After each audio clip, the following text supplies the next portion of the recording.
Salamat talaga ako sa inyo dalawa. Tapos hindi naman ako Kuya Ato o hindi ko alam kung sino naharap ko, Ato o si One TV. Nalito ka rin, nalito. Nalito ako kasi nabalik-balik ka ay. Ano yan, nasapi. Mamaya bigla kasi na Ato na Ato labas na naman, oh. Mamaya One TV na, hindi naman tindihan eh. Sino ka na yun? One TV ako. One TV. Pag seryoso na, One TV yan. Seryoso. TV. Pero pag iba yung boses niyan, Ato yan. Oh, Ala, hinawakan ka. ano lang, siyempre bilang kapatid, hindi naman. Oh, Ato na naman nalabas ay. Ala, Tatay Ruben! Sinagi. Sinagi! Saan?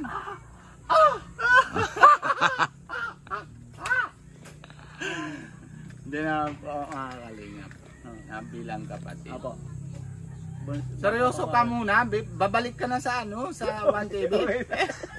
Okay na. Sige. Sa One TV ka muna. Sige na. Take 2. Take 2. Sige na.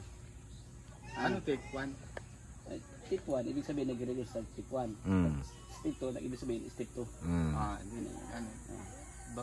Naguguluhan ka kausap ako? Naguguluhan. Kasalanan mo ay. Guys, Hindi ko naman tindihan ng utak Hindi mo na kayo na One tindihan. TV, balik na Ato, hindi ko nabibigla-bigla kasi ay. Sino na usap ko na yun? Si One TV. One TV. Pwede hawak? Pwede naman. Baka mamaya balik ka na naman ng Ato. Hindi. Hindi? Hindi. Sagrado? Sigurado. Okay na. Kuya One TV. Bilang pasalamat ako.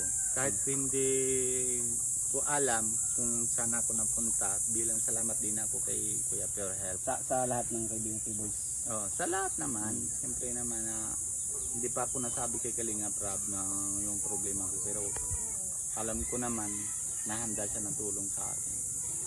Pero na naman, yung sabi mo sa akin, kung may pera ka, nabibili mo yung lupa. Tapos yung viewers ni Kuya Pure Health, kung mayroong gusto, kung sino naman mauna. Gusto, papasalamat ako sa inyo. Yun lang. Hindi nang balik na Ato. Hindi po. Kasi kung si Kalinga Prab naman, tutulungan ka. Sorry na lang po yung mga nanonood. Sorry na lang. And sorry din po siya. Sorry at Si Kalinga po, si One TV. kay One TV, Si Boss Kalinga Prab kasi nandyan yan. Willing to, Kasi help, alam ko naman. on people. Kasi Especially isa pa, kay Boys. sorry po hindi po ako naman sabi. Kasi dami ko na basher. Dami. Hindi ko alam na hindi kong bilang. Dami ng basher ko. Lagi naman na daw ako nang bibigay ng problema sa Kalingap. Pero hindi ko yun na gusto. Sa mga bashers Hindi ko po, naman wag po sabi ko, napakadali po kasing manghusga. Yes. Sabi nga, think before you click. Yes. Bago kayo mag-comment i-click nyo, kilalanin nyo muna po sa Tatay Ruben. Yes. Kung ano po siyang tao. And sabi ko, napakadali mambas bro. Sa social media, kakagaya ko, yan, napanood nila ako parati. At least tayo, legit tayo. Totoo tayong tao. Hindi tayo nagka-clowns baga na iba yung pangalan, iba yung mukha. So tayo, totoo tayo. Kaya sabi ko nga, kilalanin mo yung tao bago ibas. Like Tatay Ruben. Kung ano pagkatao meron sa Tatay Ruben, huwag po sana manghusga agad. Ano po? Tama. Isa pa kasi Kuya Juan, Kuya Pure Health.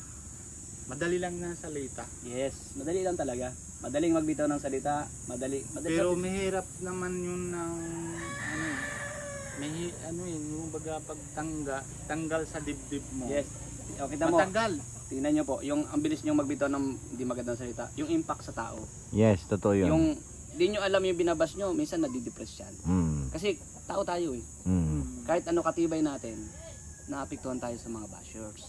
Pero sabi ko nga, ang bashers dapat ini-ignore lang sila. Kasi it's a part of YouTubers, your vlogger, di ba? But, Ako Kuya Kuya Juan. Ako hindi ko alam kung hindi nila kita. Pero kung gusto ko, tinatulungan namin. Pati si Nico nasa India. Gusto namin, nabibigay namin ng bawat papunta. Ako, pwede naman ako na vlog sa bahay-bahay. yes. Libre. Diba? Doon sa anak ko. Tama Kuya Pure. Tama. Ano? Oo. Oh, hindi ko gawa. 10 days na wala ko upload. Gusto ko sana ma-vlog Pero- para ma-upload. Pero hindi ko gawa dahil medyo mahirap ako, nasa financial, maisip ako sa bata. Tapos yung isip ko kung paano tinatulungan ko si mama, saka si Nico, hindi ko na alam kung ano. Pero kay Tate Ruben, dahil di ba marami ka rin tinutulungan. Oo. Nabanggit mo, 10 days ka na walang upload sa YouTube Wala. channel mo.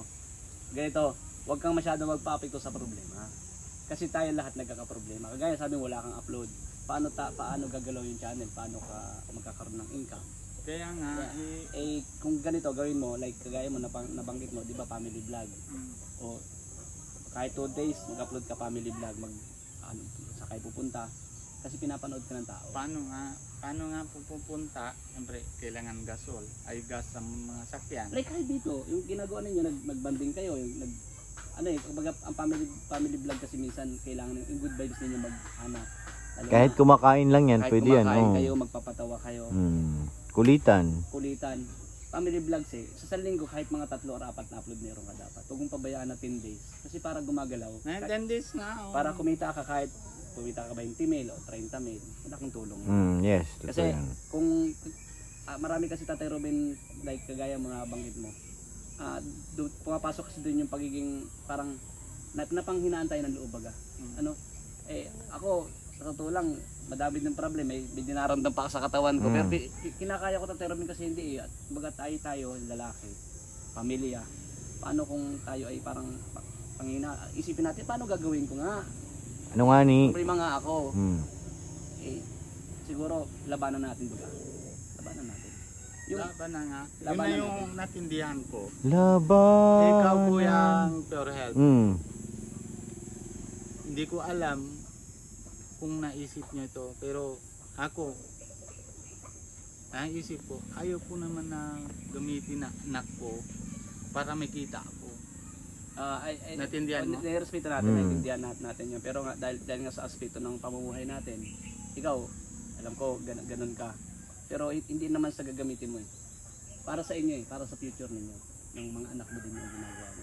Hindi yung para sa atin, para sa future ng mga bata. Like kung kumikita ka naman, saan naman sa mga pamilya mo naman napupunta eh. Para sa mga bata rin naman. Sa mga bata, yung mga bata din ang beneficiary din ang nakikinabang. Siyempre, tayo anong gagawin natin? Like kagaya niyan, kung tayo mag-uuling sa bundok, sobrang hirap tayo. Tapos yung mga bata, mahirapan din. Pero kung nag-i-enjoy kayo sa ginagawa ninyo na, kagaya sinabi ni Tol Pure Health na, kumakain, mag-vlog kayo. Kulitan, oy, ano ba yan? Kulitan baga, ng mag-ama, mag-ina, isang pamilya. Papanoorin kayo ng totoo yung mga tao. Matutuwa sila. Kasi mukha yung banding nila, for the meantime kumikita, and pag may extra kang pera, uy, nandun nag-charity. Ano gawin mo? Tapos andyan naman si Kalinga Prab, pag boss, ganito, si Kalinga Prab, pag nilalapitan mo yan, okay naman yan eh. Basta alam niyang kailangan mo, tutulong pa yan si Kalinga. Hindi alam naman ni Kalinga Prab na hindi ako nalapit sa kanya na pag Nang wala lang. hindi Yung ko kailangan na kailangan talaga. Kailangan. Ganyan po si boss, tutulong yan. Kaya Alam naman ni ni Kuya Pure Health na 'di ba na kahit na hold ako sa Immigration. doon sa sa airport, hindi ako natawag, nahiya talaga ako. Tapos naisip ko sino ko pwede. Tapos usap kami ni Pia. Si Kuya Pure Health na tawag sa akin. Tapos nausap kami ni Kalinga Prab. Pero isang tawag lang ni Kuya Pure Health. Salamat ako kay Kalinga Prab. Bigyan ako agad ng 65,000. Kaya sabi ko, 'di ba? Yung huwag mong pabayaan channel kasi diyan tayo alam ko diyan ka rin kumuha ng income sa ngayon. Wala Sa naman channel. ako ibahin kami. Kasi kagaya ko ako din wala pa man ako negosyo. So sa channel pag bumabagsak yung channel, natin gumawa tayo baga nung na para kahit 2 days may upload tayong isa or 3 days isa. Pag hindi pabayaan. Malay mo 3 days may upload kang isa, nag-views ng 50,000, 100,000. Babawi ka doon, and the following day isip ka na naman ano kayong content natin. Ligo tayo dun sa dagat o banding, kain. May pangkain. Luto lang kayo ng tuyo diyan. Tuyo, pansit canton. Kaunin niyo sa banding kayo. Dagay sa dagat. Lapit lang naman, hindi kayo kailangan gasolina. Kulat din niyo. Lakad lang. 15 minutes. Tapos na. pag uwi mo, upload na, may wifi ka man. Mm. O, di ba? Yun, huwag mo po ba yung Tatay Ruben channel? Kasi doon tayo nung kumuha ng income eh. Doon tayo. Kahit marami pang bashers yan, huwag tayong pa-affect. Oo, alam ko, tao tayo, nasaktan tayo eh. Yes, Kahit ako oo. nasaktan ako eh. Pero, normal ang social media. The more na nagkakaroon tayo ng bashers, na-hype yung channel. Totoo yan. Yes, totoo yan, Na-hype yung totoo. channel Mm. and siyempre nanonood sila, nag-live ka, ngitian mo na lang. Tayo may naintindihan ko kayo, sana maintindihan nyo rin ako. Pero pasok yung mga bashers kasi dagdag views kayo eh. Di ba? Kaya dati ganyan ako eh, parang ang lambot ko sa bashers, Tatay Ruben. Dati, Oo, kahit dati mga hindi sila ko na, Tolteres, ano, nakikita hindi nila ko ako. napansin na yun. Parang sakit talaga ng ano eh, Hindi mo kaya yung mga nababasa mo. kung sino naman na vlog sa akin, si Alvin, na, dami din na basher. Vlog ako, dami din ang basher. Ako dati strong, pero sa likod ng camera, hindi nila alam yung nangyayari. Sa isip mo, sa puso mo, hindi nila alam eh. Pero pagdating nasa harap ng camera ka, strong. Ganun ako, strong ako eh. Pero ngayon, sa bashers bro, sabi ko, pumasok kayo dito sa live ko. Nyahamon mo na. Oo, masok kayo, welcome kayo lahat. Mm. Para may pag-usapan kami. Yes. Kumbaga hindi naman sa inaano ko sila, para makorek din baga. Minsan nagko-comment, kagaya niyan. May bashers sa Kuya David. Oh, K-Boys din yan eh, kaibigan natin yan eh. Bakit kayo nagaganon? Gusto nyo ba na yung sinasabi ninyo bumalik sa inyo? Habang maaga pa, magbago kayo. Pwede nyo naman kailas Kuya David. Yes, Diba? totoo yan. Tinamay yung mga bashers, wala na sila masabi sa live ko eh. Mm. Oh, sabi ko huwag nyo i-hide yan. Kasi pag i-hide nyo yan, Magawa ng account lang ulit yun. Gagawa ng account yan. Ganun din yan. Mahirapan lang sila, huwag pahirapan. Mm. Di ba? Yun lang payo ko na Robin, tuloy lang. Tuloy. Tuloy lang, huwag kang Tuloy, huwag kang tuloy, mahinto sa tuloy. channel ha.